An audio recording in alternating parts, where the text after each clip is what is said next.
going to burn this corruption to the ground. Yeah, we the people will fight fire with fire starting now. Gonna watch them run, gonna watch it burn, gonna watch it all come down. Yeah, we the people are gonna burn this corruption to the ground.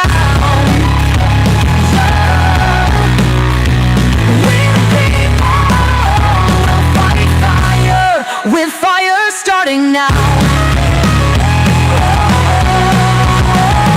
watch them run, gonna watch it burn, gonna watch it all come down, yeah.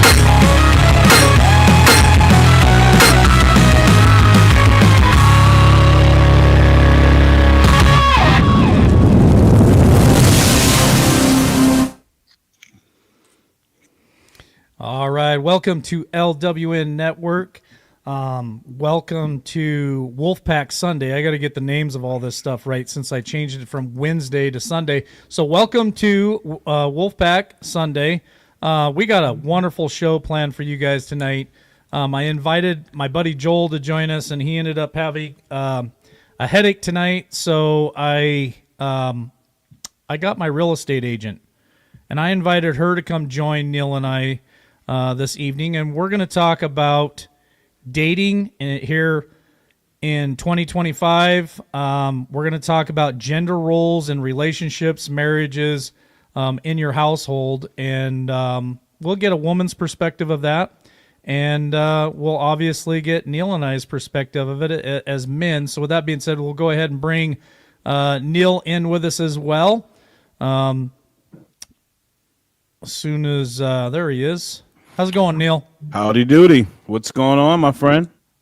Well, it's been a roller coaster this afternoon trying to get everything ready to go as usual. I got to start taking Sundays off and focusing on this thing because I my anxiety goes like through the ceiling trying to get this all last minute. So I understand. See, sometimes we put a lot on our plates, huh?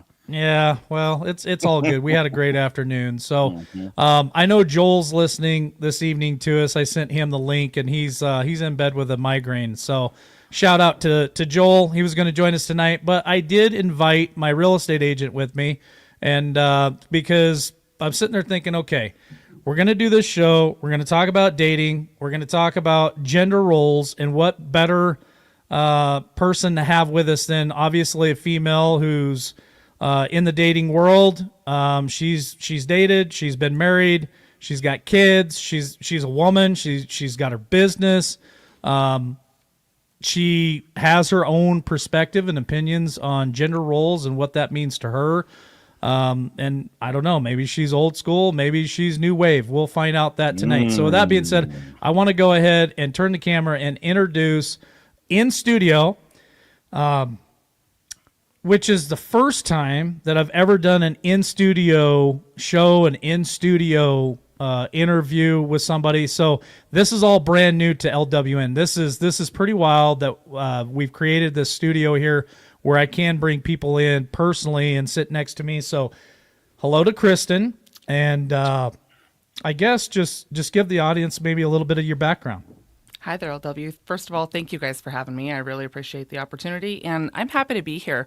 A lot of things that I watch you guys pretty regularly, and there's not a lot that I feel like I have a lot of opinions to contribute here, but you talk about gender roles and what it's like being in this modern world, and I feel like I love what you two are going to bring, but let's add another component, and I'm going to bring a little bit of female perspective. Clearly, I don't speak for all women, but I have some thoughts. Looking forward to speaking with you. Absolutely. I like thoughts. Well, I mean, it is 2025, and I'm 50 years old. You know, our parents, they grew up in the 50s and the 60s. I grew up in the 70s, 80s, and early 90s. We got kids now. We all have kids. A lot of us have kids, and they're out there. And you know, I got two older daughters. One of them's already married. And then I've got younger kids, you know, teenagers that are just now starting to even consider dating. And it's just really hard to figure out, how do you date? I guess that's the first question that I'm going to ask Kristen and I'm going to ask Neal is how do we date now in 2025? I'm going to go to women first, so I'm going to go to Kristen. So how do you think that dating works nowadays, or what have you experienced? What are you hearing from your friends? Like, what does dating in 2025 look like, Kristen? Well, to be honest, I kind of feel like we have to break this into different categories, right? There's somebody who's my age, and then there's like we're talking about our children, and children are a whole different thing. But the reality is that the entire world is engaging online now. So if you don't, that's how you're coming to someone. So, for instance, my son was interested in somebody recently, and I had to encourage him to text this girl because that's how you want to get in front of her, because that was the best thing he could do, because to have to actually come up to somebody in person is really intimidating. And so I think from that standpoint, everybody's kind of going to the online, and then we're so visual that we just are used to swiping. But I haven't done a lot of dating. So the dating is like, I don't know if we're gender roles or gender roles specifically dating. And I apologize if I'm taking us in a different direction. But I think that when you are ideally dating, you are looking for who am I going to find as a partner, right? And if you're just doing it for just fun, but if you're looking for a partner, I think that you are trying to clear out some of the things of like, what do we agree on? What do we not? And even some of the most like pro feminism, I would say, who are really pro women, right? And I'm a big fan of being pro woman, and just maybe not like super feminist. Even they're looking for a man who is a traditional male in a lot of ways. Well, so I'm going to defer to somebody else talking because that's a lot of my voice. Well, I'm gonna go to my co-host Neal. Let's roll the time back, Neal. How did our parents date? Let's start there. We'll start with you explain to us how your parents dated. I'll explain how my parents dated, and then we'll go back to Kristen and talk about how people our age, somewhere between 30 and 55 years old, date today, and then we'll talk about the kids. So how did your parents date, Neal? Well, I just want to preface this by saying I've been happily married for almost 6 years. So, other than what I've observed online and various other, conversations I've had, my opinions on dating, could be perceived as a little bit dated. But nonetheless, to answer your question, the way my parents dated, what I know is that they really, it was more or less courtship. I thought that there was a more of a familiar aspect to it where family was very heavily involved. I know in one instance where I asked my mom, did my dad ever have to meet your dad? And, my mom replied by saying that she, not only did he have to meet her father, he had to meet and seek the approval of her brothers as well. So I think that there was a lot more family involved. There was a lot more, just kind of like taking your time. I think things, we're in such a instant gratification, kind of microwave society where we want things right now. And, to Kristen's point, everything's kind of like heavily segregated online.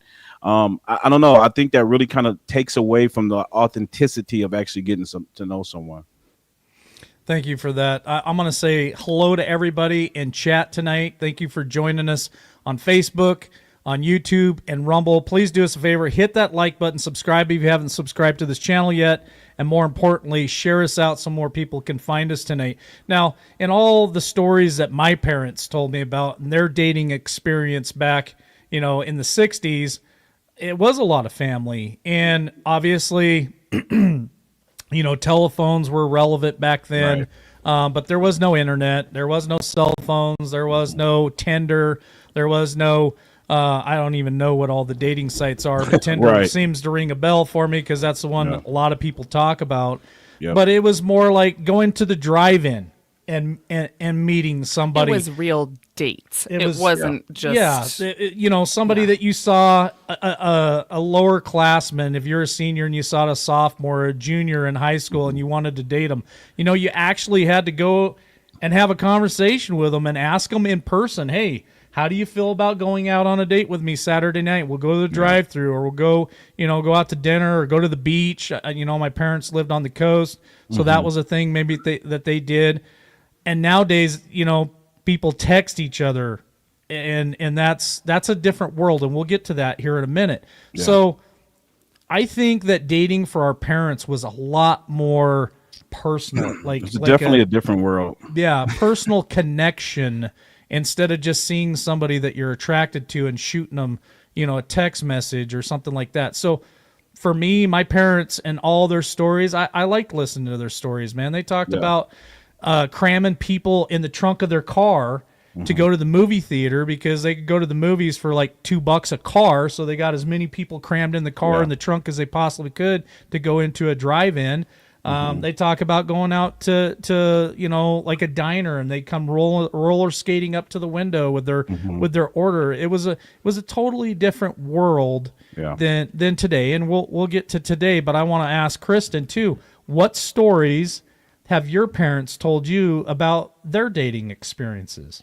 Well, I'm dying inside, just like bursting, because there's things I want to say, right? But because of what you're saying with having the family connection, and you had to actually know someone or know someone who knew someone, which is how you used to meet.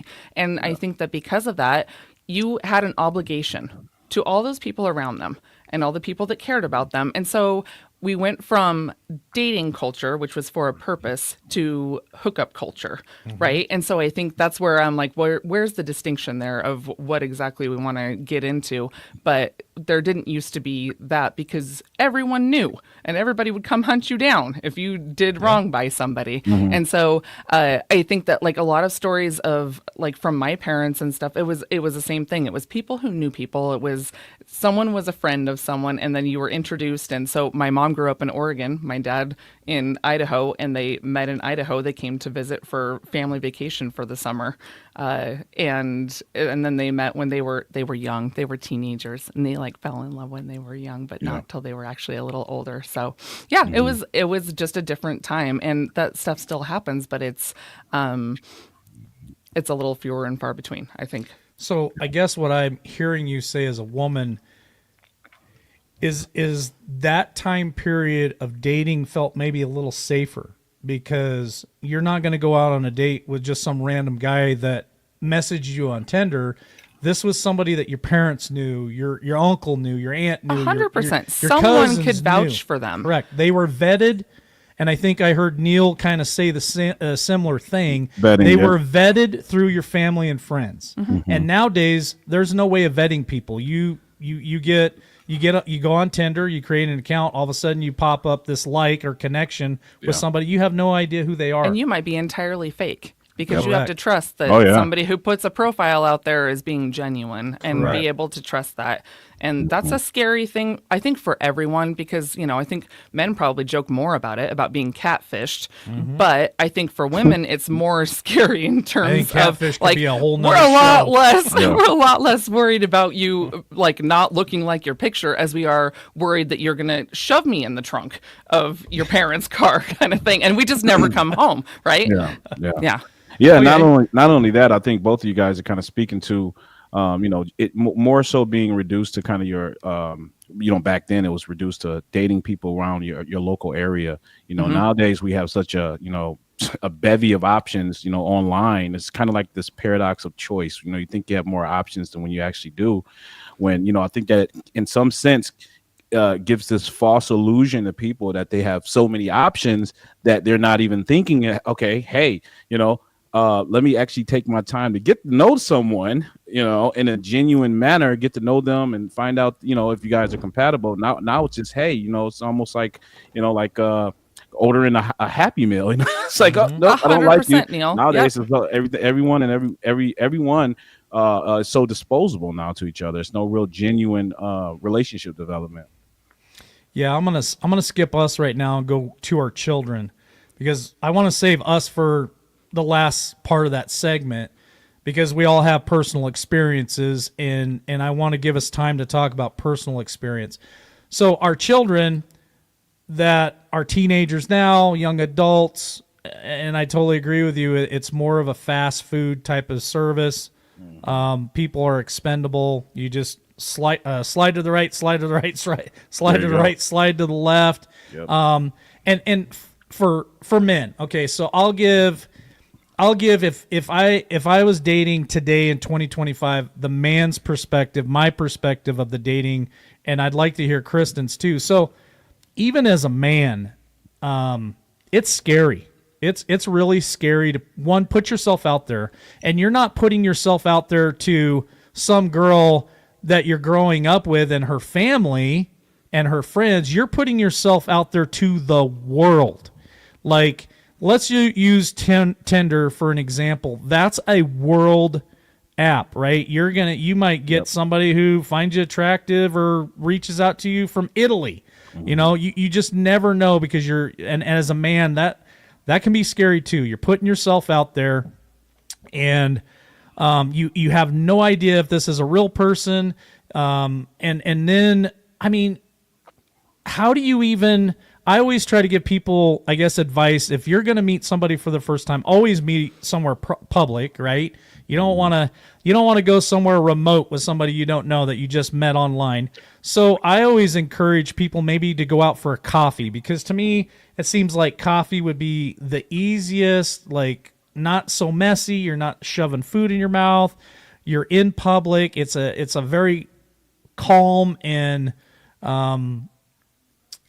just real common ground, you know, to sit there and have coffee with people. Yeah. But man, it is, as a man, it's still scary, because you're like, okay, well, what if I roll up to this table and I'm early, and then she shows up, she doesn't look anything like her pictures? What if it's a dude nowadays? I mean, you got to worry about that too, right? You got to worry if she says she's a woman, but then she's actually a dude. So, man, it is so complicated nowadays for us, for young people, to actually be on the dating scene.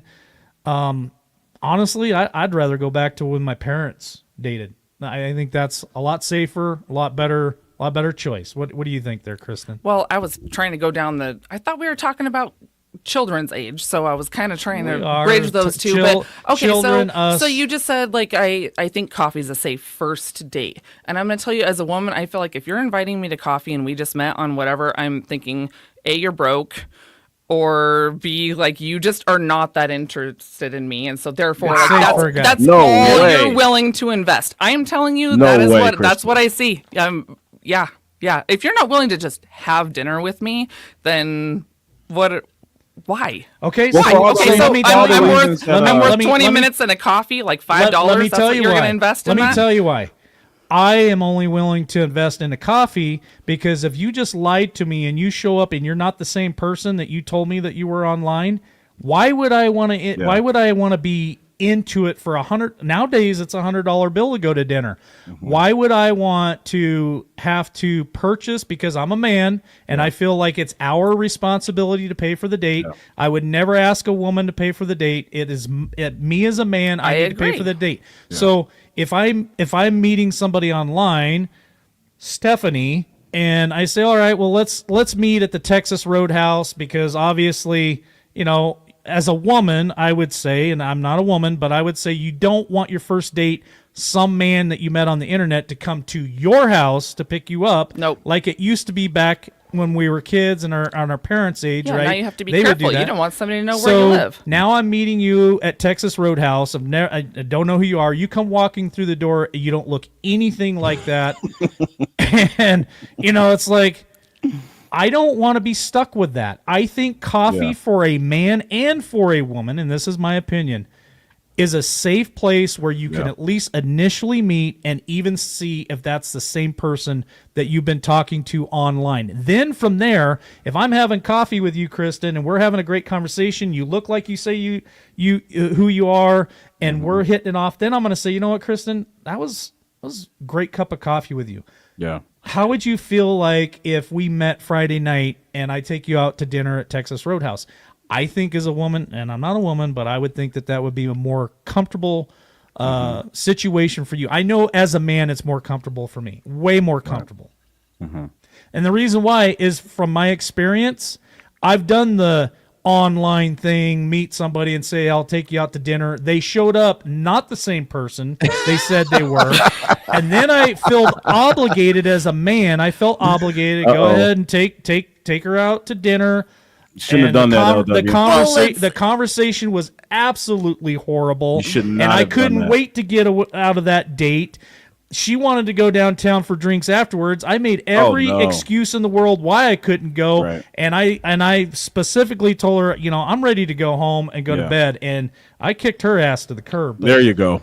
that was not a good date. Okay, so you're encouraging first date. Like I would. Okay, I think from my perspective, I'm a genuine person, right? And I'm not saying that every single person that you're going to meet on the internet They're is not. clearly.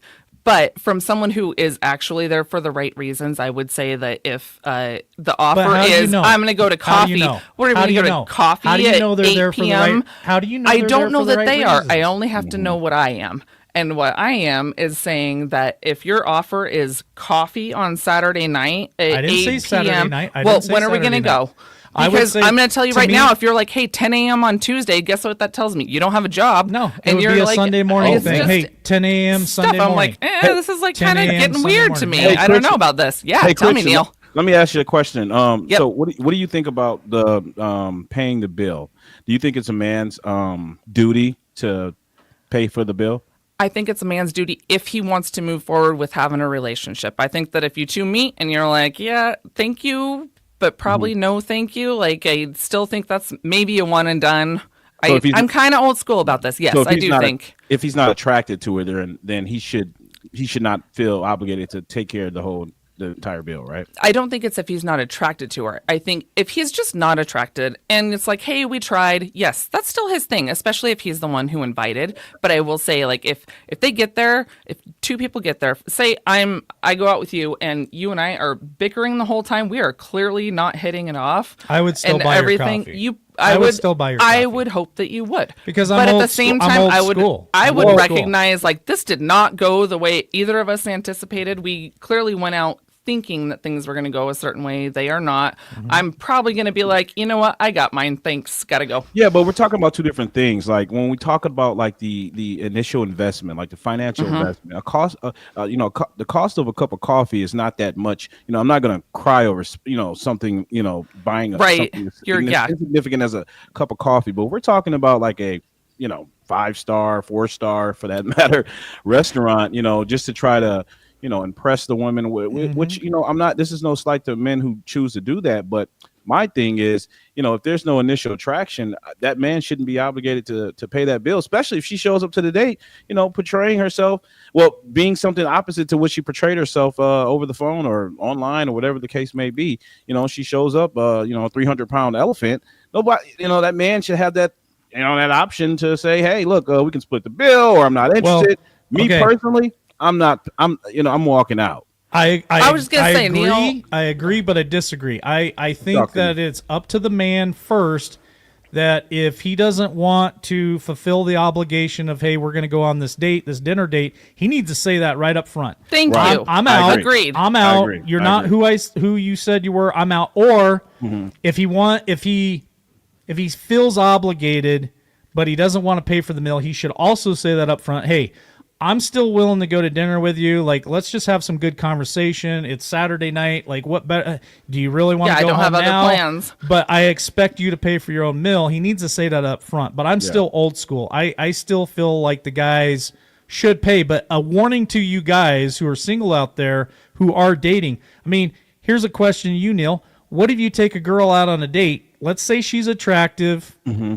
Let's say you decide that you're going to pay for the meal, and you get her to Texas Roadhouse, Yep. and she's a freaking lush. Like, she's There ordered you go. drink after drink There you after go. drink. Their Well, you- drinks are not cheap, yeah. man. Oh Yeah. no. And so she's eating a $30 steak. You're eating a $30 steak. Yep. Now you're into it $60, and she's ordering drink after drink, and she's getting to be, Check, wasted. please. Yeah, like and those drinks are not cheap. Just like Kristen said, now Yeah. you're into it $150. You know she Exactly. drove there. You feel obligated to get her home safe, so you get her an Uber, which costs you another $50. I mean, you could be into this date for $200 and not even want to see this woman again. Yeah, that's what I'm saying. Why That's are a we warning still... to you men out there. I'm telling I you, that's a agree. warning And to you guys. I am of the old school cloth myself, and I believe a man should definitely pay for the first date. But I don't think that in that scenario you just laid out that a man should have to still adhere to the traditional roles of footing the bill if she's if she's turning this into the Right, a she's day from basically hell. using you for Yeah, free drinks, right? When definitely. you can tell that kind of thing is happening, I 100% think, like, I'm not saying normalize it, but what if it weren't such a horrible thing to say, like, hey, I just don't think this is going to work out between us. I'm happy to finish this meal. But I think that so many women, let's just pretend she's probably, here's how women do. Pretend you're going on your first date's a dinner, right? This woman is talking to her first date friends would about never it. be a dinner. But what if it is? This woman's talking to her friends about it. Everyone in her circle knows. Everyone's prepared. She's texted everyone, said, this is where I'm going. If you don't hear from me by this time, somebody is going to text her or call her during it to tell her that there's some emergency so that she has a bailout if she needs it. Believe me, as But a I'm guy, saying, I had a bailout too. but as a woman, you have a bailout, right? So I think that as a man, you should be able to have the same thing, because she'll be like, oh, yeah, it's not going well, gotta go. And then you're left holding the bag, and that's okay, unless it's the opposite. you're And saying I this do man think should be that men upfront. should be able to have that too, right? Like, I would rather have somebody be honest with me and say, I thought this was going to work. It's But kind of not. how many Like, how let's many- not sit here and get drunk tonight. But Christian, let's be honest though. Yeah. How many dinner dates do you think women go out on with men that they're not interested in? Like they'll continue to have the date, they'll go on, and then later on at the when he drops her off, or she takes an Uber back home. 90-something%, Neil. There you Because go. guess what? Women are trained. We're all trained to be polite. And I shouldn't say trained. I don't mean that in a negative way, but that's But it's slightly dishonest. But that's though, right? kind of, it's like, oh, hey, great. And then they're going to ghost you.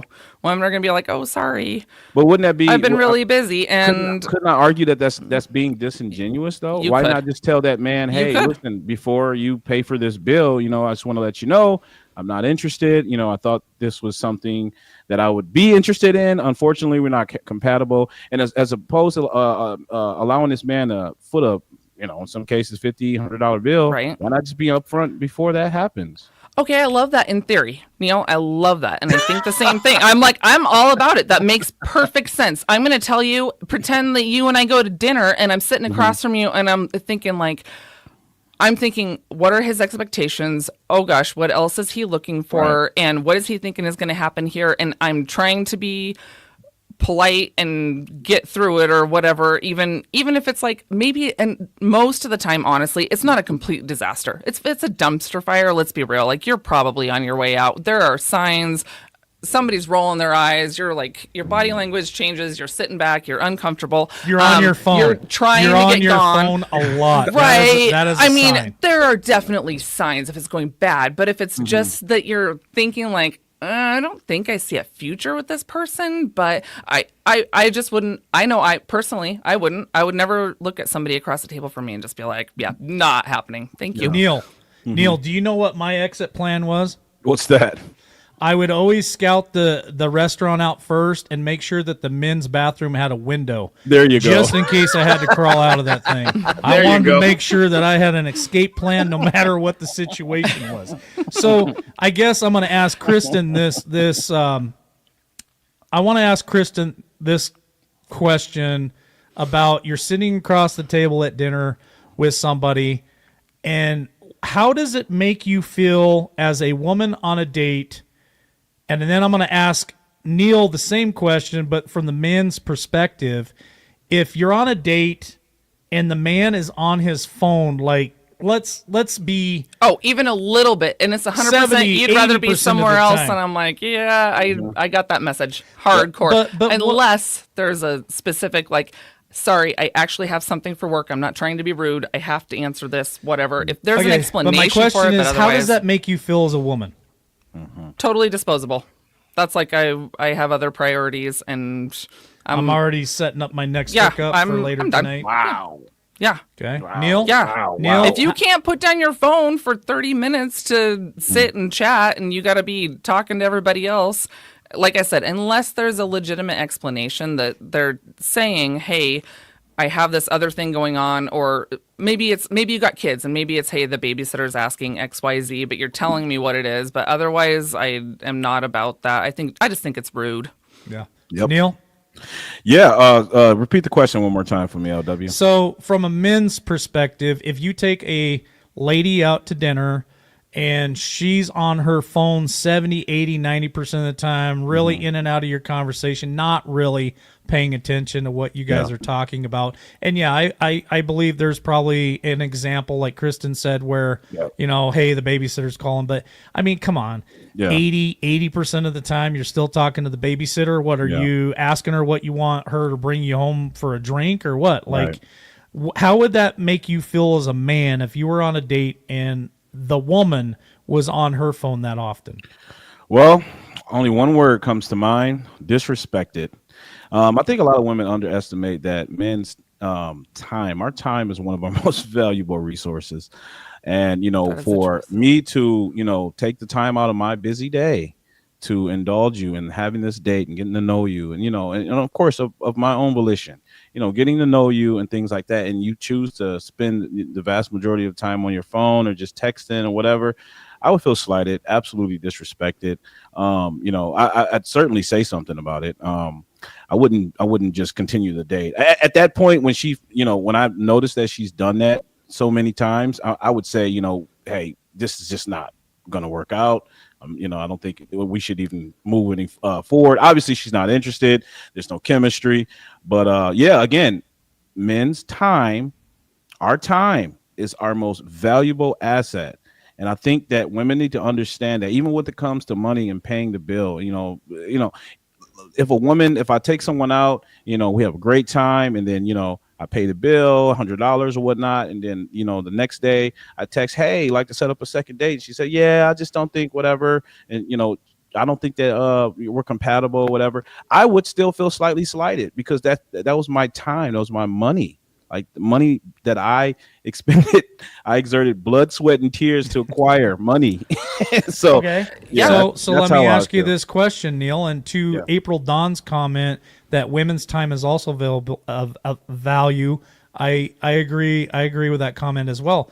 Yeah. So to not allow that to happen, and you're on that date, what signals are you looking for, Neil, or when do you say, so that you're not spending the $100, like, hey, I'm cutting you off at one drink there, chick. Like, this isn't working out. We're out of here. When do you actually, like, end the date, I guess, so that you don't feel slighted when you reach out to her the next day and she denies a second date? Yeah. How do you even read that? How do you stop that from happening?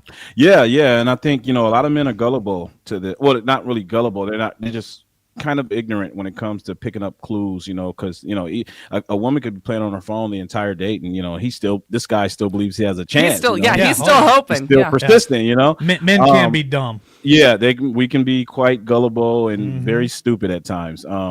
But I think that it's kind of murky territory. You know, it all really depends on the scenario, you know, of how you can actually pinpoint exactly what are these signs, what are these indicators that tells me, hey, she's not interested. But like, as I said, you know, I'm very intuitive, so I know if I'm sitting with someone that's not good flow of conversation, you know, we're not, learning anything about each other. You know, it's kind of obvious within the first 5 to 10 minutes. You can kind of pick up on that. If you're paying attention, you should be able to know this stuff. But I think the deal is what you were saying about feeling disrespected is that we are so used to, you go to lunch with your girlfriends and guess what they're doing the whole time? They're sitting on their phones. And if you're not being conscientious about it and not intentionally being in the moment, it's easy to give the wrong impression. And I think that it's pretty hard to receive the wrong one, because when you're intentionally there and you're thinking about it, you're noticing if you're like, hey, you're not really into this, or I'm not really into this. And so you're right, it is definitely a play-by-play of at what point do I exit stage right. I can tell you. I got a question for both of you guys. Do you guys think that alcohol should be involved in a first date? I seen a lot of that's a legit question. I saw a lot of comments. Cash, April Dawn. Some of them said they're not having any kind of alcoholic drinks on the first date. If I was a woman, which I am not, I would say that would be almost like something that would be. I wouldn't do it. It's just precarious honestly, in nature. Yeah. Yeah, I just precarious. honestly would not want myself to be inebriated in any way, or I'm not thinking straight, or I put myself in a situation where I've had too many. April Dawn says it's dangerous. My aunt says no. So, Kristen, you don't know this guy. You have no clue. Is it more of a I can read this guy and now I feel safe I can have a drink? Do you not care? Do you not go there? Like, I care. as I a say woman, 100%. You sit down first. You talk for half a second. When they come around and they're asking you for drinks, if you're feeling a little uncomfortable, then even if you're feeling uncomfortable, but it feels like there's a connection, then I'm like, yeah, I'm happy with this. Like, get me a beer because it does kind of calm the nerves, right? When you first meet somebody, it's real easy to be putting all these expectations and thoughts into stuff that when you have a beer or whatever, it kind of takes the edge off, and then you're willing to say. Then the real you comes out to some degree, right? And I feel like I want to get that man. I want to know the real you. I'm not interested in having like this fake little conversation, right? Yeah. So I'm like, let's just get down to it. What's this going to actually look like? I'm not saying sit there and put yourself in a situation where you're making horrible decisions. Please don't ever take it that way. But I am saying, like, yeah, have a couple drinks. That's a good way to actually get to know somebody. You can see how they can handle themselves, and I like it. I'm a fan. That's a different perspective than what some of the women are saying there in chat. I need to shift gears with you guys real quick so we don't run out of time. Are you on a hard deadline at 7:30 there, Neal, or 8:30 your time? No, I can push it to about 7:40. Well, probably like 8. Okay. I want to give this conversation as a great conversation. It is. It is. Having a woman's perspective is very important, even though this is an alpha male show. I still value Kristen's experience and her input. So real quick to everybody watching us, Facebook, YouTube, and Rumble, thanks for joining us this evening. Please hit that like button if you haven't already done it. Subscribe if you haven't subscribed to any of the channels. More importantly, share us out. What a great conversation tonight. But I want to shift gears, and I want to go to gender roles. I think it's very important to get a woman's perspective, especially here in 2025, on what she, I guess, expects out of a partner or man, a boyfriend, somebody she's dating. What is her gender role? What does she expect his gender role to be?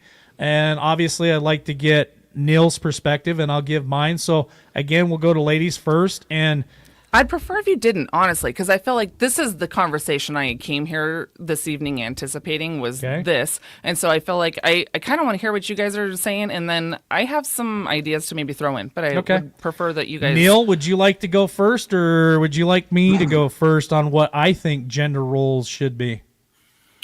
Well, I mean, I guess I'll just admit my biases. I am a Christian, so I definitely believe in gender roles. I believe they are God or ordained.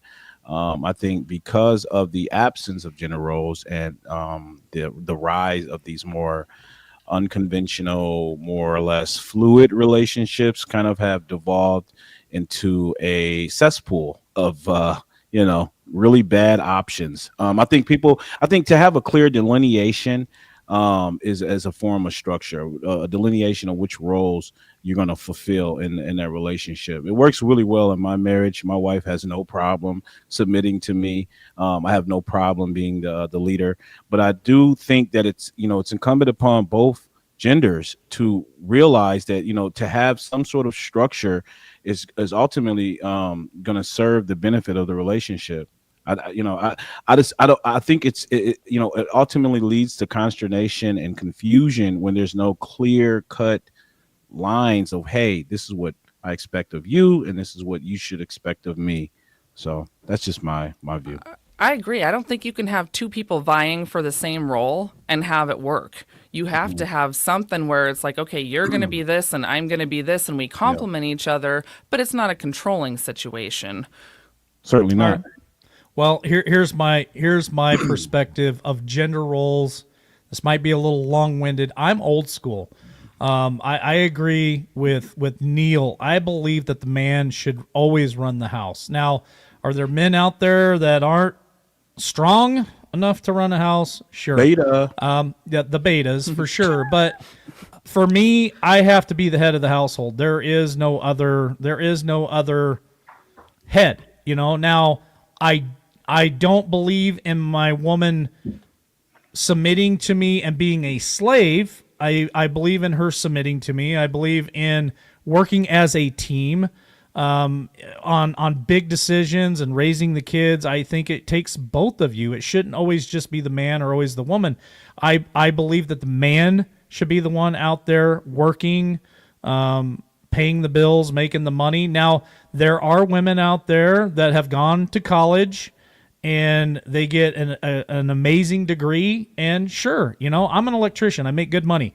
I meet some woman who works on Wall Street or a real estate agent or a banker, maybe an entrepreneur. Maybe she created some unique invention that's making her millions of dollars. Can she make more money than me? I would be okay with that, but there still has to be the man at the head of the house. Like I don't care how much money she makes or doesn't make, still have to be the head. Well, I don't think any woman wants to be able. Okay, I'm bringing kids into this because that's immediately where my brain went when you said to be the head of the house. And I think that women are so capable. Not one of us is living in 19 whatever anymore where we can't buy property. We are so capable of running our entire lives and keeping everything afloat. But at the end of the day, I think that it's more important to have someone that you can trust their decision making and say, okay, I will give my life towards this. And especially like I was saying, the kids, I want to have somebody that I can threaten. You just wait till your dad gets home, right? Because to be the heavy all the time, sometimes it's so nice to have somebody else just back you up. Mm-hmm. Yeah, I agree. Again, where I was going with it is, the man leads the house. As far as income goes, either or, but I still think that I don't ever think that there should be a situation where the woman's working and the man stays home. I'm totally against that. I don't care if the man has to go work at Maverick. I've lived this, you guys. I've lived this. It didn't work for me. That's what I'm saying. And I wouldn't say that it never could work, but you better be real clear when going into it that that's the expectation. And I understand that it happens in some cases because of somebody loses a job or whatever, and somebody's got to stay home with kids or something. But to have a situation where you're anticipating that this was going to be my man and then you're not in that situation, that's not going to fly. Yeah. And what we see today happening in the modern world, in modernity, with the rise of feminism, has kind of indoctrinated these women into sort of prioritizing their education. Nothing's wrong about acquiring an education. I'm not against that. It's more or less, that these women believe that these are the sort of things that men value in the women, and essentially all men typically want, because we're very simple creatures. It's just a woman to follow his program. For example, my wife,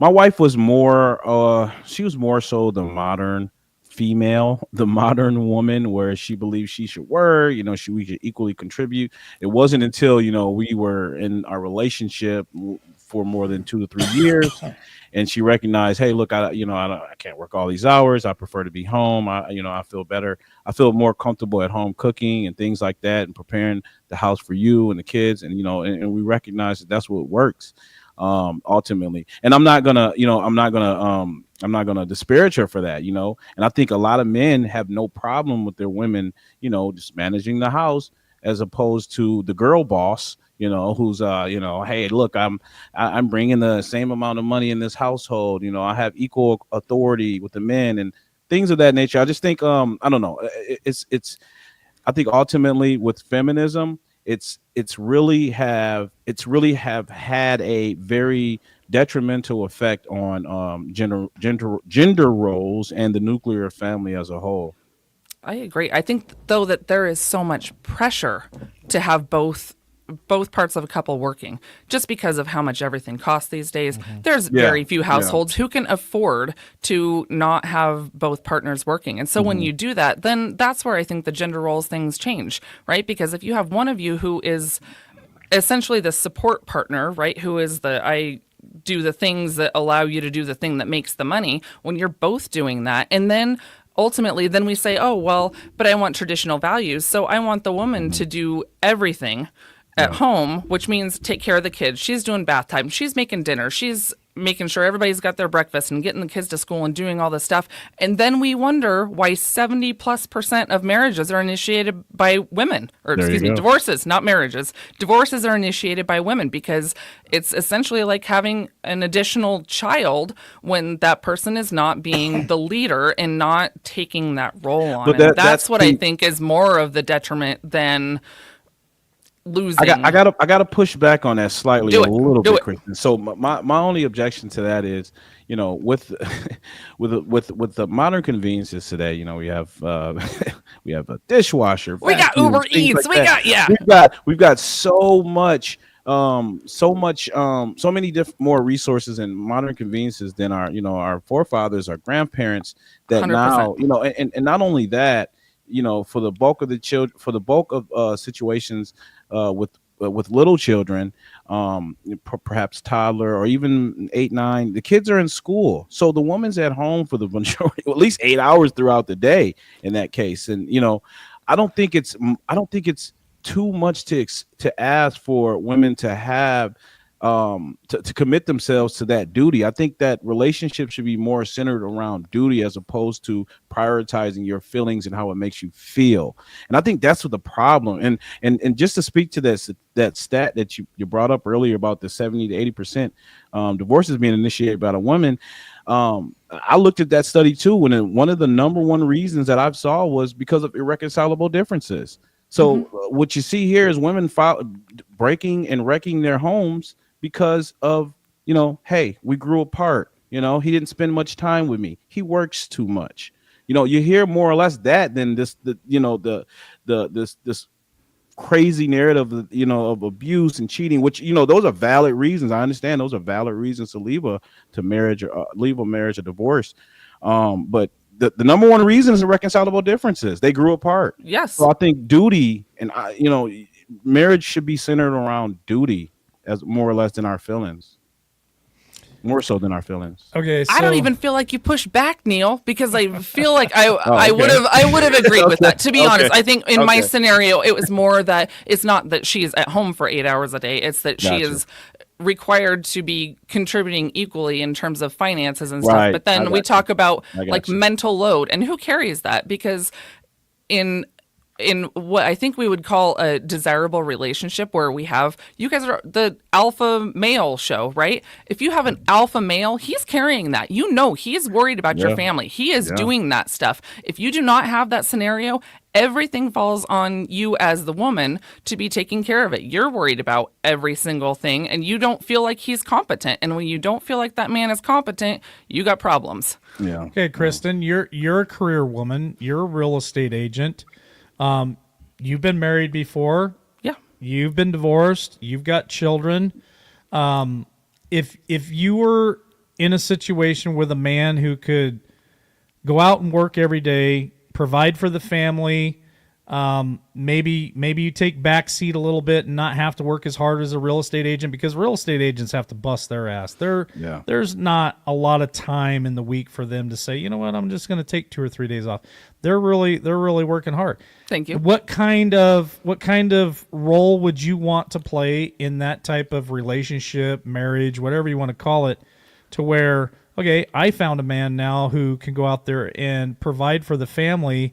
Are you going to continue to work your ass off and be the agent that you are and have been, or are you wanting to slow down a little bit? Like, what, for a professional woman who has a man who can provide for the family, what does that look like for a professional woman? Does she keep striving to, like, maybe you have goals now, maybe you guys want to retire early, maybe you want to buy a second home? Do you keep pedal to the metal, humping I'm your in that ass off, corporate getting letter. shit, or do you Well, back and off a little bit, let and take me care of the kids? tell you, from Good myself question. and probably from most of the people who I know, I don't know one woman who is saying in any scenario, I'm unwilling to contribute. I want you to do every single thing, and I'm just going to sit back and have the easy life, right? And so I don't think I that's think an for the easy life most, being a mom. no, but I guess I'm just saying that for the most part, it's like, where do you find fulfillment? And I think that's what women are like desperately lacking right now is some fulfillment and desire to be able to fully be present in whatever it is that you're doing. Because when you are responsible and you've got like the kids are pulling one way and then you feel bad because you're missing this and missing this, men are better at that than women are because we have this, I think, correct me, I might be wrong. I'm just saying, I think that we have this little mommy thing that goes off inside that makes you feel like a horrible person. And so to me, it's, I definitely like the idea of being able to back off a little bit, being able to be more center with the family and have that be something that I find fulfillment in. But I don't think, for me personally and for a lot of women, I don't think that we're looking to never work again either, because you have to have individual goals and things that you're striving for too. So I don't know, I don't think that there's like a one or the other that's a win. So you just said that women need to feel fulfillment in the marriage and relationship. So In their lives, in their more lives, importantly, is right? that And work, I think that's, or is that family? Is it's- that a mixture of it's both? both. I do think it's got to be both, especially if you've had a career before. Now, if your career is something that you're not super excited about, you're not proud of, you're like, I do this because I absolutely have to. That's simply paying the bills. It's not And because it's something that I you've- want to do. You've been doing then that. Of course. Then, You've yeah, been- be done. You've been mommy and daddy. I've been mommy and daddy. You know, I've been a sole parent. You have been a single parent, and you real estate agent and working a lot of hours and still trying to be there for your family.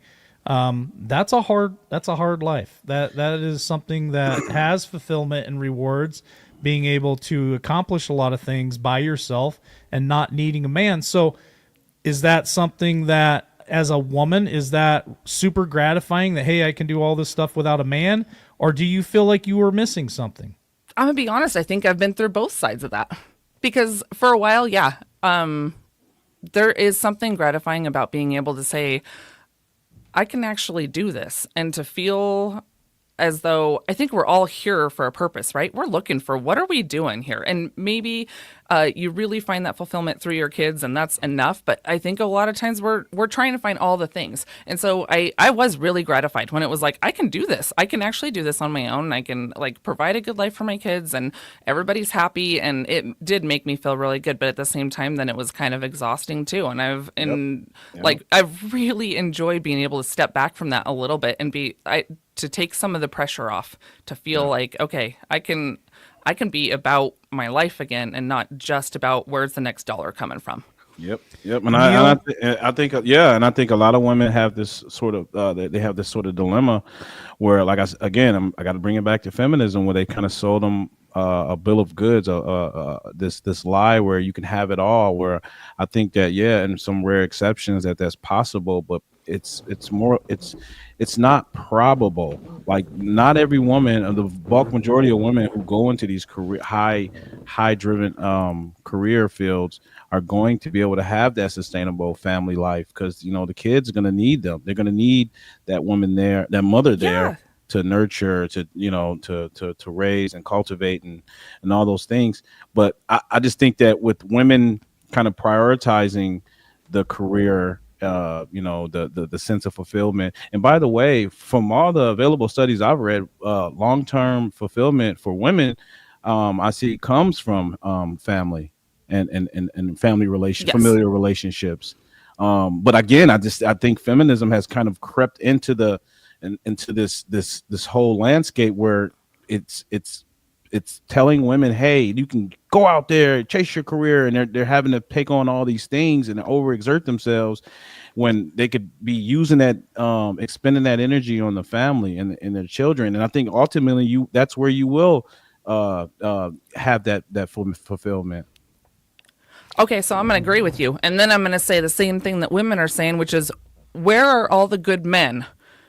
because that's what I hear more often than not, right? Is that they're like, man, like I've gone on these dates, I'm whatever, but I'm we're all fishing in the same little shallow Yeah. pond, and everything worth catching has been thrown back. Yeah. Like Yeah. the grass is not greener. There's nothing that, and so I think for a lot of women, like we would love to be able to do that, to be able to be home and be there and like love on the kids or whatever, but that's not reality because when you are a single woman or a single parent, you got to take care of yourself. Nobody's doing it for you, and it's just the same as what the men are facing, right? Because you have to get out there and make it happen. And so, I think that if we want to say like women get their fulfillment there, and I 100% agree with that. When you are in a position to be able to, but I think so many women have their defenses up. Their, the new it topic is like the in your masculine versus being in your feminine, right? Yeah. And to be allowed to be in your feminine because someone else takes that role of you having to be masculine is such a gift. Yeah. This is a great time to say if you guys would like to buy any three of us a coffee, the mods have dropped the link there in chat. If you guys like the conversation in the show tonight, and I appreciate Kristen stepping in last minute for me to fill the position with Joel, because tonight you were going to get just three alpha males talking about this. So it's really nice to get a woman's perspective on dating and gender roles. But let me say this. I believe that the family has been under attack for a very long time. And what do I mean by that? I mean, they have really tried hard to take the husband and the father out of the family. We can go to the numbers with black families. I think that black families, black fathers and husbands are incarcerated a lot more. And same with white, with any ethnicity. Honestly, I think they really attack the fathers.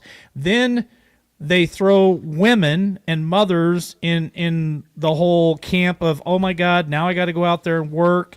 So they take now the wife and the woman out of the family because they have to go out there and provide for the kids, because not every man helps provide. Like a lot of them do, but there are men out there that don't really help provide for their kids. And I saw my buddy Jasper there say, hey, my kids' mom hasn't been in their lives, for 8 years. So here's a sole parent of a man who doesn't have any help from the woman either. So I think that then the state takes over and tries raising our kids, and they confuse them with transgenderism and everything else. So the family as a whole is completely under attack. Now, what are some of those causes? I'm going to go to Neal first. Do you think that part of the whole women empowerment and women's rights and that whole movement, do you think that played maybe a part to the destruction of the family? And my second question is, what played a part in taking the men, the fathers, the husbands out of the family to destroy the nucleus? Well, what I can, I'll speak to the black community. Just through my research and what I've come to realize is that these are poor choices being made, in part on both parts. However, but if you look at the numbers closely, what you find is rather interesting. So in the black community today, 55% of black men are single and childless, meaning they have no children. 30% of black men are married, and 20% of black men today are responsible for the lion's share of the children. So they have multiple children. Wow. Multiple children. So if we examine that and extrapolate from that, what you can see is that the majority of the women in the black community are going for a small minority of the men, and they're just in a sex hamster wheel and procreating and having these children out of wedlock, which leads to the high number that we see of 70% of children getting born out of wedlock. So at once, I believe that there's, I still stand by there being a, in the black community specifically, fatherlessness is a major problem, but also, not being responsible on who you choose to procreate with is another issue I think we need to pay attention to. is something that I think has been largely ignored, mainly by the media, because I think this ties into the big question you broached to me, LW, is the demonization of men. It's men's fault. It's men's fault. I think I'm an equal opportunity, equal accountability partner. Forgive me, I'm stumbling over my words tonight. So I believe both parties are the contributing factors. And I think that what we can tell, to answer your question that you raised earlier, Kristen, where all the good men, they're invisible, because women, just like men, I largely have not changed. They still seek men who are providers. They're looking for these guys who make X amount of money as they make, or more. And a lot of these guys just don't meet that threshold, so they're not suitable candidates. The guy, the supervisor at Walmart, or the guy at CVS. These men are overlooked because what feminism tells women today is, hey, you go strive for the man of your dreams. The average guy just doesn't qualify for the average woman, because the average woman is pitching out of her league. And, unfortunately, in the dating apps, the data bears that out as well. 80% of the men on dating apps, women find largely unattractive. And, and again, with this high pergamous nature that women have to tend to date up, they typically date up.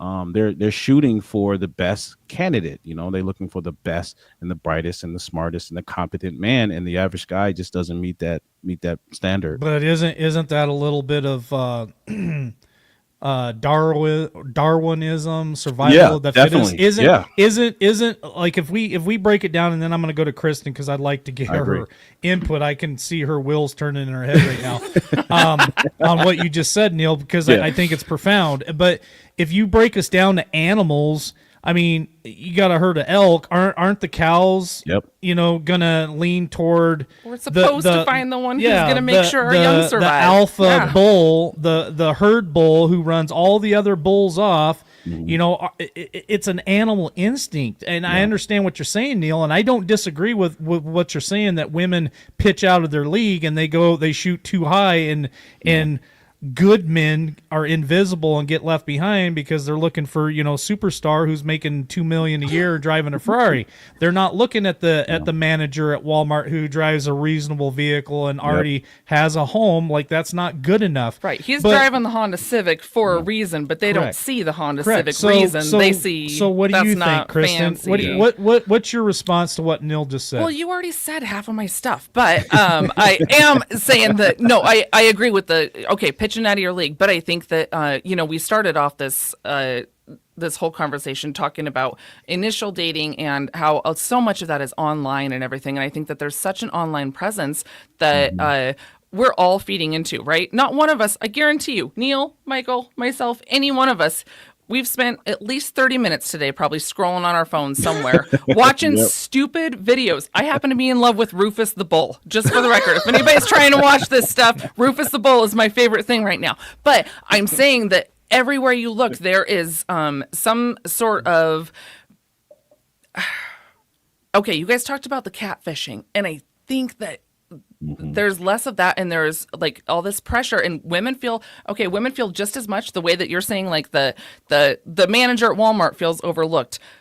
An average looking woman feels overlooked too, right? Because the manager at Walmart, guess who he's looking at on his break? He's looking at the girl who's lifting weights in her little booty shorts on his phone and stuff. And so I think that it's going both ways, but I agree, because women are specifically designed, like, we are supposed to be looking for who's going to be the best provider for my kids, who's going to be able to take care of me, who can I trust? And so you do need to be able to level up to some extent, but I think there's this whole culture of showing, like, hey, all you got to do is take your top off and get yourself an OnlyFans. You can get whoever you want. He's not going to stick around for more than 10 minutes, but you can get him, and he's going to pay your bills for a hot minute, and that seems more appealing than having to go become the next, because your alternative for women is then you got to go be a manager at Walmart, because that's what that is, right? And so if you're like, oh, hey, I could take the easy route and do this, and so I don't necessarily know that he's it is that he's overlooked, but I don't know.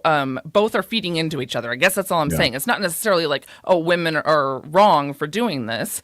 It's that it's going both ways. Yeah. Historically has bore this out. Like if you can type this in Google right now, historically only 40% of men have ever procreated throughout our history, which is that's just the pick of the draw. That's nature. Women are going to go for the best and the brightest, but I just think what kind of to speak to what you said earlier about how women are sort of like sexually monetizing themselves now. You see more of this kind of like this hypersexual promiscuous kind of ilk emerging online and even in society.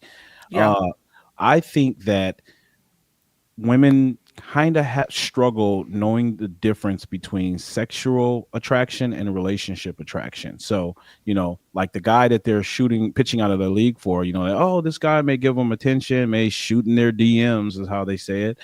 And because he's got, a couple blue check marks, he's got a large social media presence, because this guy's giving her attention. She believes, oh man, I got a chance with this great guy. Unbeknownst to her, this man has options. So, I just think that's a kind of like a cautionary tale to women that, look, you can shoot for the best and the brightest, but do understand that these guys that are at this the top echelon, they have multiple options. And the probability of him taking you serious is pretty low. So I do think women understand this. Okay, I will say women understand this. Probably like really young women. If you're 18 years old or you're something like you just don't have a lot of life experience, probably that's a person who might not understand. You're going to have to get burned a little bit before you really get there with it. But I would say that somebody who's lived some life a little bit completely understands that. They know that they're not going to last in that role forever, but it might be enough to get them famous to where now they have more options too, because now they're better known. And I think that there's some sort of lucrative mindset in that, but I don't even remember where I was going with that. I had a really good thought, Neal, and now it's like gone. I was going somewhere. I like went with it, and now I might come back to it. There was a reason I started that story. I'm not very good at this. Sorry, y'all. I'm back. I'm like the backup plan here. No, you're doing great, Kristen. You're doing great. I'm really glad you're here tonight because it adds a valuable perspective. Well, thank you. Appreciate it. Yeah, I enjoy being on with you guys. I appreciate the invite. Thank you. Well, let's do a speed round real quick, and then we'll go to final thoughts. So. I'll just go to my left and then circle back to Neal. So speed round is this. When it comes to dating, would you rather do old school like your parents, or would you rather do something like online dating, Tinder, some type of app? Kristen. Old school, 110%. Neal. Old school. Old school. Kristen, when you're looking for a man, would you rather lean towards somebody who's got good humor or somebody who's got a really big bank account? There you go. Uh-oh, she's thinking. I kind of did that on purpose, just kind of to be funny a little bit. But I'm going to be honest, like, I love good humor, but I think I would say chemistry overall, if that's the category. Do I want somebody who's funny? Not necessarily. I'm going to be honest. I'm not looking for the funny guy. That's not really my nature to just go for that. But if what we're saying is like, do you want someone that you're really compatible in life with versus a bank account, then obviously, yes, compatibility and like-mindedness for living a life, then yes. Neal, you want a woman with humor, or would you rather have a woman who can make a lot of money? I am never impressed by a woman's money at all. Definitely humor, but even that humor, humor is good to me. Yeah, okay. Certainly want Kristen. Humor is good. Kristen, a guy who drives a jacked up diesel truck that rolls black coal out the muffler, can go through the biggest mud puddle in the world, or a guy who drives like maybe a Honda Civic? You already know my answer to this because we have spoken about this previously, and I have zero interest in that guy who has like something to prove with what he drives. I just think it's kind of like it doesn't do anything for me. I know it does for some people, and I'm not trying to talk negatively about it. For me, it does nothing. It says you are really worried about what other people think, and I am not interested in that. Neal, do you want a woman who drives maybe a fancy sports car, or maybe more of a modest woman who drives, Pretend she drives a minivan, Neil. What if she drives a minivan? I will take the minivan all day. Okay. Absolutely. Well, so you guys are proving something that I always have like kind of wondered, because I have heard men say that they do not care like what a woman does for a career or what she brings to the table financially or something. And but I think that that's a certain sector of men, right? That's a man who is the guy who would again be worried, the alpha male scenario how about this? versus The man You're that would killing be my, the you're man that killing would my be speed concerned. round here. Oh, It's supposed I'm to be sorry. a speed round. Yeah, I'm not well, very good let at me this. just say this one thing, LW. Listen, I'll just say this for the audience abroad: the man that would be interested in your finances, you better be worried. Yeah. That's a big Good one. red flag. Okay, Kristen. Cool. A man who can cook really good or a man who can work on your car when it's broke down? Oh, fix my car. I can cook all day long. I want you to fix my car. I do not want. I call that a blue dot. That's a blue dot. I want you to do the blue dots because I don't want to do the blue dots. There you go. Neil, you want a woman who can cook really good or maybe a woman who can go out and work in the barn and do some work around the house? I need my cooking. Need your cooking. I need her to cook. Yes. Okay, I'm gonna let Kristen. I'm gonna let Kristen go with the speed round and let her ask us a couple of questions. Don't Go put ahead. me on the spot I'm like putting this. you on I the don't spot. like it, I'm putting you on but the spot. What are some of the things? all right, Neil. One of the things that I recall you saying is talking. You're good at statistics, so I just want to ask you some statistics of what do you think in terms of. I want you to put on the woman's hat for a second, okay? And what do you think when we talk about like maybe shooting out of their league or what maybe some of the drawbacks are to how modern women are dating? Biggest thing. What do you think is what she's looking for versus what she should be looking for? Yeah, I just think a lot of women today have unrealistic expectations, and I think they lack a lot of self-awareness and introspection. Sometimes, look, a lot of men inherently we know what we qualify for. Like if I see a 9 or a 10, I'm thinking like maybe I could go, try to spit some game to her, but I know in the back of my mind I'm not going to be able to get her. I know what I qualify for. You I guys know. are so visual. See, your 9 and 10 is all visual versus for women. I'm asking what should be our 9 and 10, right? Because we're not as visual. Well, that's the thing. I don't consider myself a 9 or a 10. I'm a solid 5, 6 on a good day. So I have a pretty realistic view of myself, and I think a lot of women lack that. They have, and back to the social media thing, I think it has sort of fed this kind of false, overinflated sense of self-worth, and a lot of women believe that they can go for the guy that's making millions a year. And I think that women just lowered their expectations and they dated more realistically on their level. The guy that's making $50,000 might be a good solid husband, might be a good man, good work ethic. I can agree with that. It sounds to me like kind of what you're saying is that what is really needed here is some self-reflection. Like be real with yourself about who you are. What do you actually offer? What's your value? Like, are you bringing something worthwhile to the table, or are you just kind of cute and you get your nails done? You got fake everything, and okay, that's what you're saying from the woman's perspective. And I'm just trying to figure out like. Because we just acknowledged with the 9 or the 10, what should women's 9 and 10 be? And I agree with that. Like maybe we should be looking for more solid and some character versus women should look for character, but also not to. I mean, again, just because we're in a modern age, don't mean that if you have a male figure in your life who you trust, a brother or a cousin or someone like that, that you can't help. They can't facilitate you in picking a man. I think a lot of women should get back, reintroduce the idea of having men in your life that you trust, assist you in that process. And I tell my daughter all the time, hey, look, if you dare decide to get married without my approval, you will be disowned. I told her this. I said, I will have a say so. Otherwise, I'll disown you. It's brutal. I know it's brutal, but how old are your kids, Neil? My daughter is just 18, and I have one that is 17 now, and they're perfect ages to hear that, right? Almost out of here. They gotta get that message. Love that. Yeah, I agree. Yeah. Well, I'm getting ready to roll into final thought, but does either one of you two have any questions you want to ask before we get to that final thought? And it's been a great conversation this evening.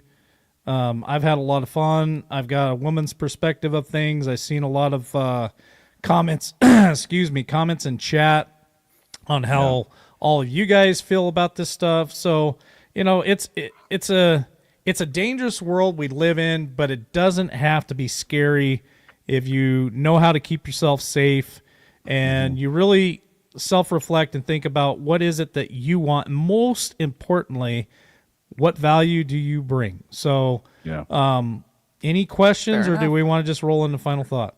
I have one. I'd be curious to hear you guys' thoughts on. It doesn't have to be long-winded or anything, but what do you guys think about hookup culture? Or is it a thing? Do you guys think it's a thing that may be a Oh, it's a negative? thing. It's a thing. Yeah. It's a, Hookup culture is more prevalent in from what I see and I hear nowadays than it was 20, 25 years ago, 30 years ago, for sure. It's almost, this is my perspective. It's just too much. It's all the time. And I think that men and women cheapen themselves to that. Yeah. They think that, oh, hey, this app I can, go get a hookup and there's no strings attached. Yep. I think it tells the other person that you don't value yourself. That's agree. my perspective of it. Yeah. Now, I don't know how you guys feel about it, but I just think it's very unhealthy, and that's part of why relationships fell.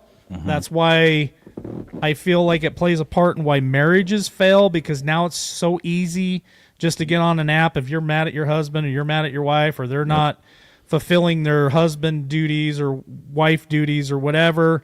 It's easy. All right, well, I'm mad. I'm out with my girls and I'm drunk and I do this, or I'm out with There my you go. boys and I'm drunk and I do that. Yeah. I honestly, I hate it. And I really wish that wasn't part of our society, because I think it really damages our society as a whole. And just like you said, the numbers with the black men, there's less and less men that are from all cultures, not just black, not just white, but people are getting married later in life and they're choosing not to have children. Now, or choosing not to get married, because hookup culture is an option. I think you have so many words, LW, that I was thinking that, but you said a lot, and that's okay. But I think that this kind of comes back to what we said about, like, would you rather date like your parents did, or what current culture is? And the reality is that there are not a lot of people are confusing hookup culture and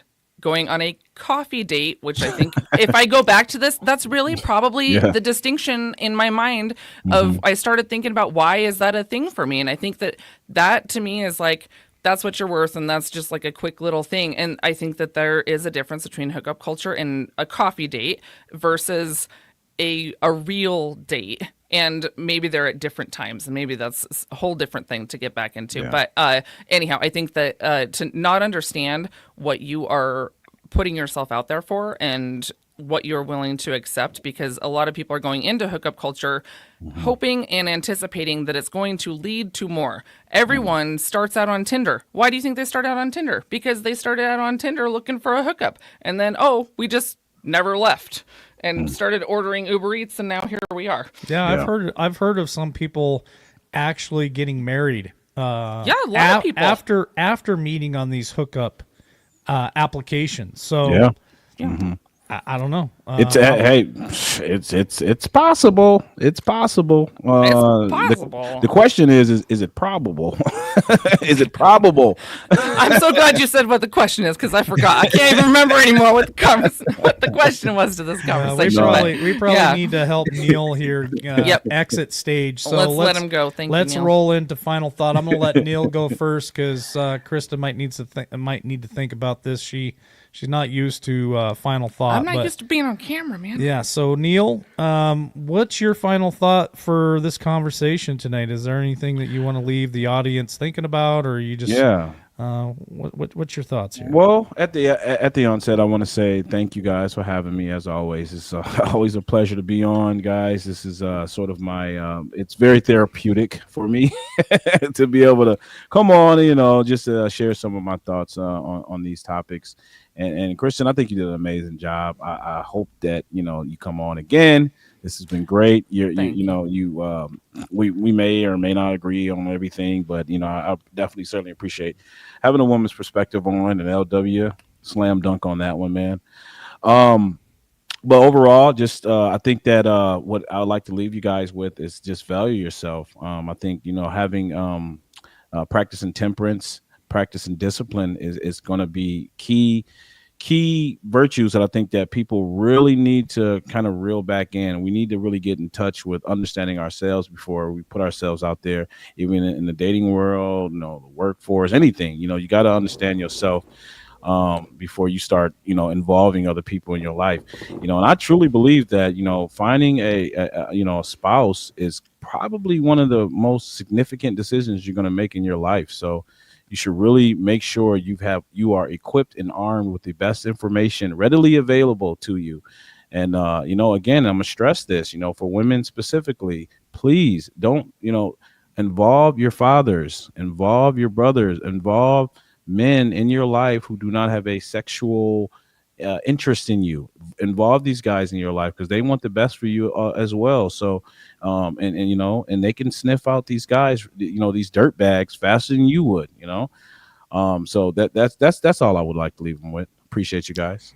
All right. Thanks, Neal. Yeah. Kristen, what's your final thought? Oh gosh. Well, I just want to say, first of all, thank you, gentlemen, both of you, LW and Neal, for having me tonight. I know this is Wolf Pack Sunday, and I clearly am not quite a member of this pack, but what an honor to be here tonight. I really value both of your opinions, and really, Neal, your final thoughts. I don't know that I could have said it better, to be honest with you. I feel, well, obviously I couldn't have, and I would, I kind of feel bad. I feel like I should be a little bit more controversial here. It makes it a little more fun. If I'm disagreeing, I guess that's what I mean when I say it, right? Repeal the 19th. Repeal the 19th. I want to be we're totally on opposite sides, but we're not on opposite sides. I don't think, I think that if we can recognize that as men and women, we're actually not on opposite sides at all with any of this stuff. It is really just that if you recognize who you are and where you're going in your life, what do you want out of your life, and not just be thinking about today, but think about your future. And you said bring the men into your life who genuinely care about you. And I think there's so much to be said for that, because whether they introduce you or they're just meeting them or something, they're going to give you real honest feedback, like stuff that you don't see, because you get stupid.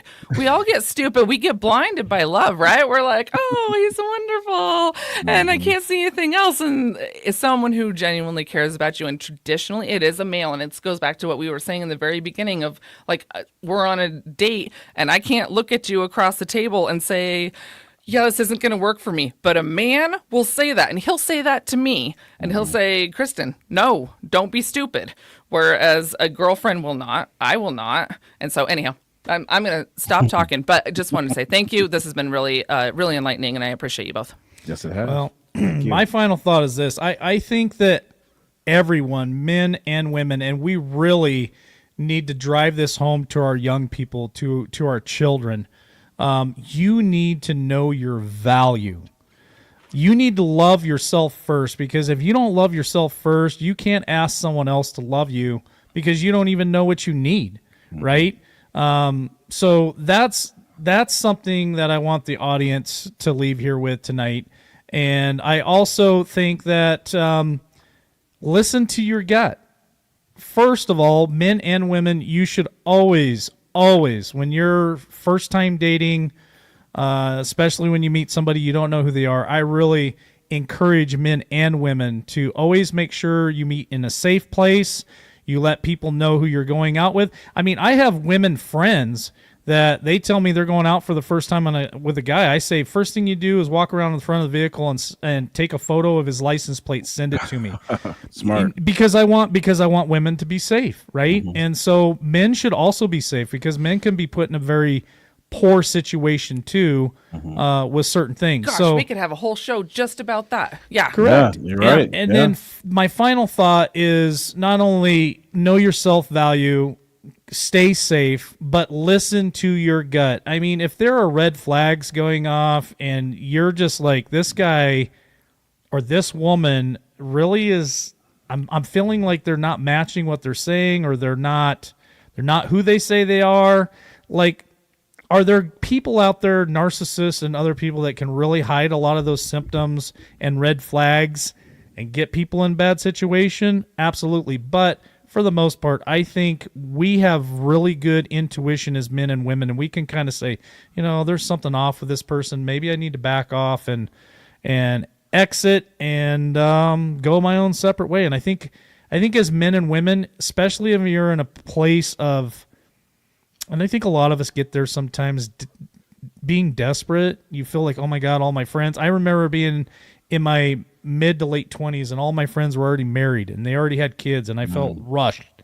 Like, oh my God, everybody's Pressure. getting married. Pressure, and you feel that. It's like desperation, and a lot of people can smell that on you. So don't be in such a hurry, and listen to your gut and follow those signals, because they'll never let you down. And I agree with Kristen and Neal both when they say involve your family.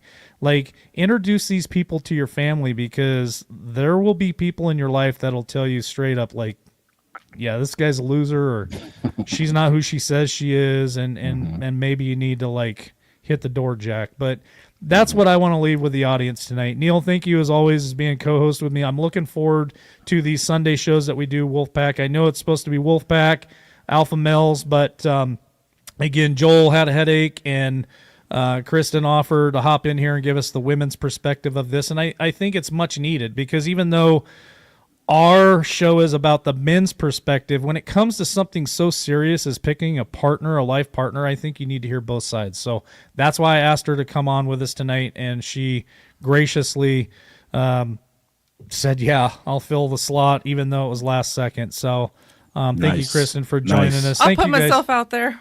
Thank you. Nice. Hey, Christian, this is your first time actually being on live?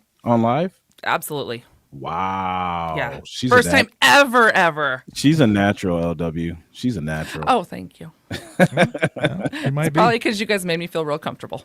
Thank you. Oh, sweet. Well, hey, we told you it'd be walk in the park.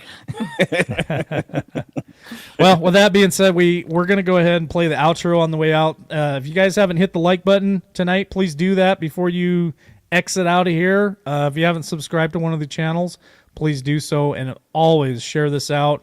Love y'all. Thank you for being in the chat tonight, and we might have another one of these conversations here real soon. I know that we're working on the call-in show too. We got a lot of work that we're still building this show back, and super excited for it. So thank you, Neal. Thank you, Kristen. Absolutely. And we'll catch you guys on the next one. With no end in sight and question my life. Countless times I've sacrificed and lost my way. I've been down this road before. I struggle with the pain when it pours. No one knows how I feel when I have to start again, and there's no one there to save me. How it feels when your world is gonna end, when I don't have a friend to stand with me. I'm gonna make a comeback.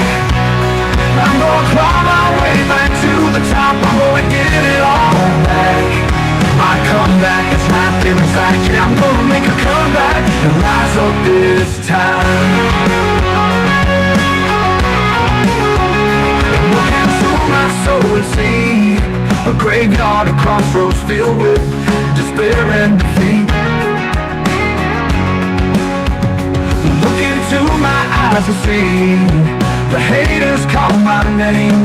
Look into my soul and see redemption on its way. The demand is high, risk it all and put it all on the line. I'm gonna take my shot and never stop. I'm gonna swallow my pride and put it all on the line and rise up this time.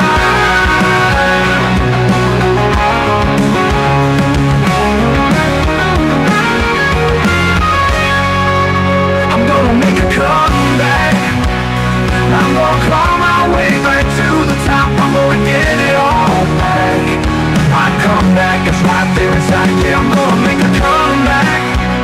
I'm gonna claw my way back to the top. I'm gonna get it all back. My comeback is right there inside. Yeah.